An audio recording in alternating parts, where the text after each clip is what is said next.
It was a huge moment. Just the fact that President Trump took the time to walk into that arena and just share the love of the sport that he truly cares about. Remember, Rachel, in 23, he was in Tulsa with me as well. My boys now, in 23, they were wrestling in high school. Today, they wrestle at Oklahoma State and OU. I got 3 boys all wrestling in college, and it's just something that we truly love the sport.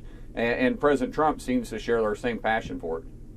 But when the sound of, they say the sound of God came on, the place went absolutely nuts. President Trump came walking in. They're chanting USA, USA, USA. Elon is there. Elon is getting excited about it. You can tell the wrestlers that had already wrestled for, being All-American from 3rd place all the way down to 8th place. They were standing up cheering. The president walked over to me and he says, "They absolutely love me here, don't you?" And I said, "Sir, they do." And he says, "Why do you think that?"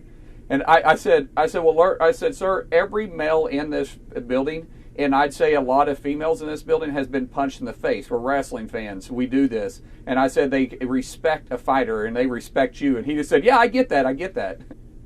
Charlie, he shows every single day that he's for the people and from the people. And what I mean by that is, tell me if Joe Biden could walk in that room and get a chant like that. They'd been chanting, I don't know, "Let's go Brandon." But when President Trump walked in there, they were chanting USA, because every single day they know that he's up there fighting for them. And the iconic part was, unfortunately, in Pennsylvania, when the assassin's bullet missed him, and yet he stood up and put his hand in the air and said, "Fight, fight, fight." That resonated through everybody. And it resonated through the patriotism through our country too. And then you walk into a wrestling arena like that, where people just love America. They respect a fighter.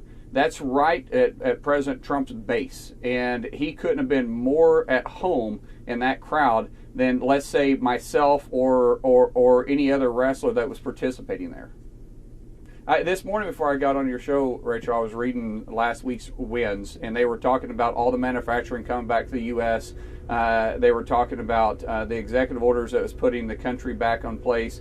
They were talking about Audi and Honda announcing they're going to start making manufacturing back here in the United States. Talk about the $1.4 billion investment that UAE is announcing almost immediately, going up to $1.4 trillion.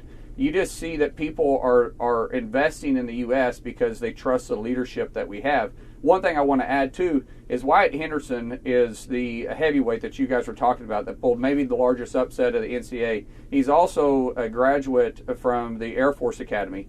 And President Trump met him 3 years ago, and Wyatt walked up to him when I was with him and said, "Can I get a waiver to fly jets?" And the president looked at him and said, "Sir, I don't think they make cockpits that big. I mean, just a huge individual." And they actually developed a friendship. And so President Trump was supposed to leave 2 matches before Wyatt wrestled. And he said, he looked at me and he says, "I can't leave. I got to watch my big guy." That's what he called him. He said, "I got to watch my big guy." I'm Steve Ducey. I'm Brian Kilmeade. And I'm Ainsley Earhart. And click here to subscribe to the Fox News YouTube page to catch our hottest interviews and most compelling analysis.